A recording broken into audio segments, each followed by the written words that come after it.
Wheeling into the room is a short automaton with yellow metallic skin, a cute little backpack. It has two big blue eyes of different shapes. He's got a wheel that he rolls around on. On his chest plate are four stripes that sort of look like blades of grass down his chest plate, and yeah, he's a robot. Hi guys, so for those that you don't know, this is FCG or Fresh Cut Grass. So when I'm not playing Dungeons and Dragons, I like watching some nerdy voice actors play Dungeons and Dragons. So this is one of the characters from their latest campaign, Campaign 3. It's Critical Role. I'll leave some links in the description. And this is one of the characters. As you can see, it's a robot. So it's a little bit weird for Dungeons and Dragons, but hey ho, have to move with the changes. And yeah, I made this little fella out of clay. So let's see how I went about doing that. I started by printing out a reference pic, basically the size that I want it to be. Obviously this makes it a lot easier printing out the size I want it to be, because I can just copy the dimensions. So I've seen quite a lot of people make things. I mean, I haven't made a lot with clay, and they always start with a block of wood and some wire. So there you go, I'm off to a good start. Although the wire I've got is a little bit on the soft side, madam, and I'm not sure how well this would sort of like support him. So I'm going to use that later on, but for now I'm going to use this, and it's a coat hanger. And the reason for this is this wire is just super solid. I'm not sure what it's made of, but it took 2 hands to even try and cut the thing. So I know I'm not going to have any issues with this bending or flopping over. So I'm using that as a main sort of I don't know, structure, beam, support. But for the rest of it, I will use the smaller wire, just because obviously the rest doesn't need to be as strong. So there you go, that's roughly obviously how big he's going to be. So I can now mark on my little wire a few little dimensions of how high the wheel is, where his body starts, where the top of his head is. Again, it's obviously this is why having a reference photo, the size you want it, makes it so much easier. It takes out all the guesswork, and you know it's going to be in the right proportions. So here's some of that other wire that I've got. So this is still relatively strong, but easy to bend, and this is a whole lot easier to cut. I probably could have used smaller little cutters, but these are the ones I had on my desk.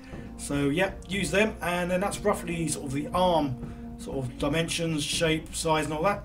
And yeah, I kind of glued this on as well, but I thought I'd put some wire around it just because, well, I've had this wire for years, so I thought I'd get to using it. Obviously the Sculpey or the clay I'm using isn't that cheap, so it's easier and obviously cheaper to bulk out the body using good old tin foil.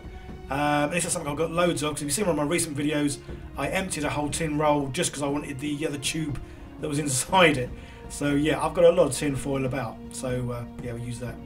So yeah, the Super Sculpey, relatively soft, easy to sort of manipulate and all the rest, but I got one of these little mangle thingies just to make it nice and thin, and this makes it easier then when I want to come to wrap it around the tin foil.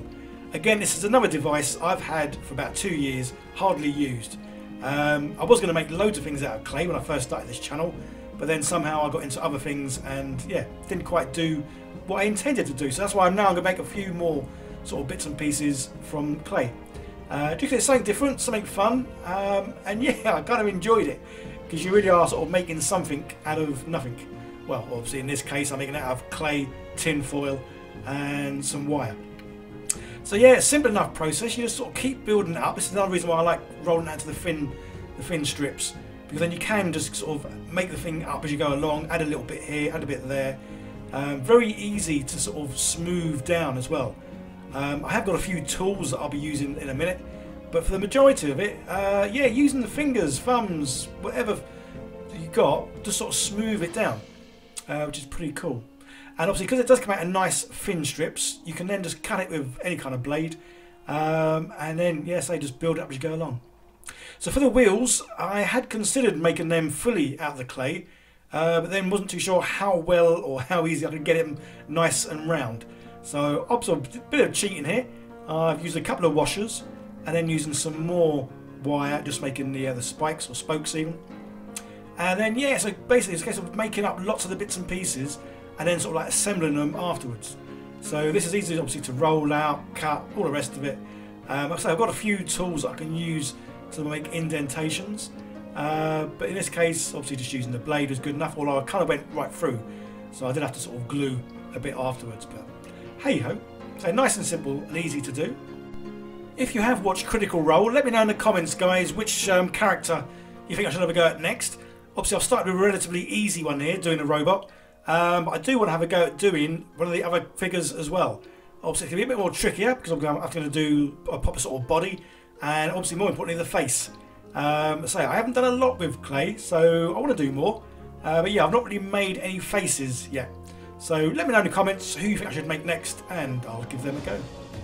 So some of the bits with this I had sort of baked in the oven, like the eyes now.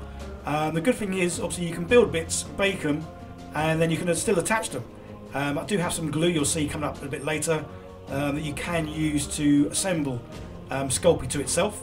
So it's pretty cool that you can sort of bake bits just so then you don't sort of accidentally squish them or mush them up with your fingers.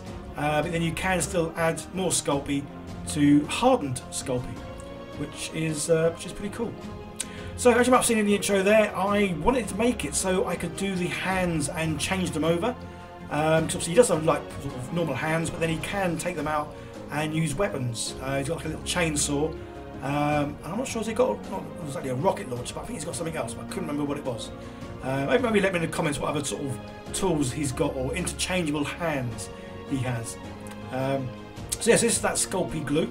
It is just a case of, say, I've now pretty much baked him, but I still wanted to add more bits on, like a little bit that goes over his hands. So yeah, a bit of the Sculpey glue. Gets a little bit messy, but it is doable. And I've also done magnets in his ears as well, or side of his head, doesn't really have ears, just because I wanted to make the mouth as a separate piece, or the jaw.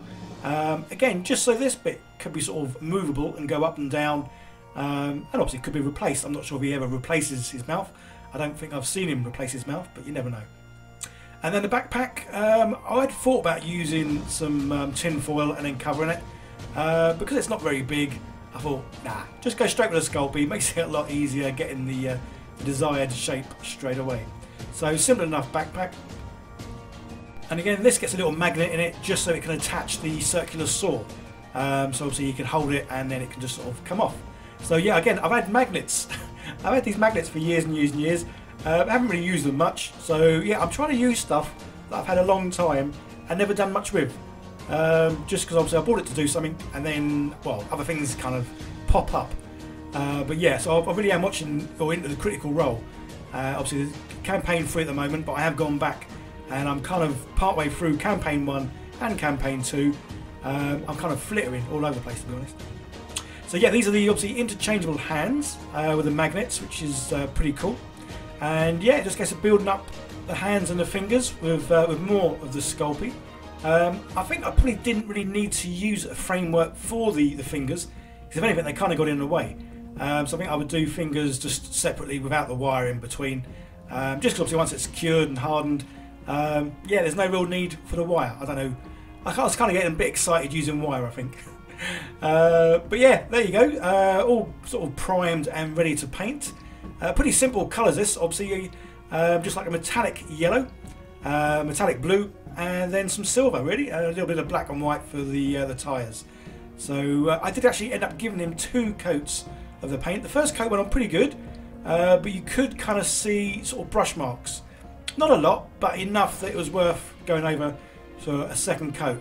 Plus, because it was a very simple paint job, it didn't take too long at all.